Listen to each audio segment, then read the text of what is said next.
Për të dytën ditë me radhë apeli i gjykatës kundër korrupsionit dhe krimit të organizuar shtyu dhënien e vendimit për kryetarin e Bashkisë së Tiranës Erion Veliaj, i cili ka ankimuar masën e arrestit me burg. Prokurorët e çështjes Osdado dhe Altin Dumani kërkuan vazhdimin e masës së arrestit me burg, por gjyqtarët vendosën që seanca për shpalljen e vendimit të jepet ditën e njëjtë në orën 10. Gjatë seancës së kësaj të mërkure, kryebashkiaku Veliaj kundërshtoi dosjen e SPAK, duke u shprehur se provat e reja janë çimka dhe telefonatat e tij me djalin si dhe familjen. Nga seanca në apelin e IGKK-s, Erion Veliaj ka pretenduar se SPAK ka përgjuar për një muaj bisedat e tij familjare, që sipas kryebashkiakut kanë të bëjnë me intervistat në media.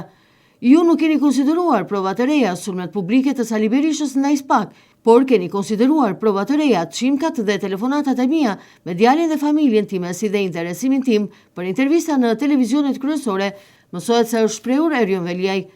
Veliaj ka kërkuar seancë me dyert të hapura, duke u shprehur se unë jam ende kryetar bashkie në detyrë, i votuar nga çerek milion njerëz. Unë i qëndroj çdo postimi që kam bërë në rrjetet sociale. Kujtojmë që në masën e arrestit në burg ndodhet edhe biznesmeni Elman Dule, ndërsa janë lënë në detyrim paraqitje bashkëshortja e Veliajt Ajola Xoxa, si dhe 5 biznesmen, me së cilëve Shkëlqim Fusha i kompanisë Fusha, Gentian Sula i kompanisë Agikons, si dhe Fatmir Bektashi i kompanisë Kontakt. Në netim është po ashtu edhe deputetja socialiste Klotilda Bushka, një herazi kryetare e Komisionit të Ligjeve, e cila dyshohet për kryerjen e veprimeve aktive që pengojnë zbulimin e të vërtetës në rastin e çështjes penale në ngarkim të Veliajt dhe të proceduarve të tjerë.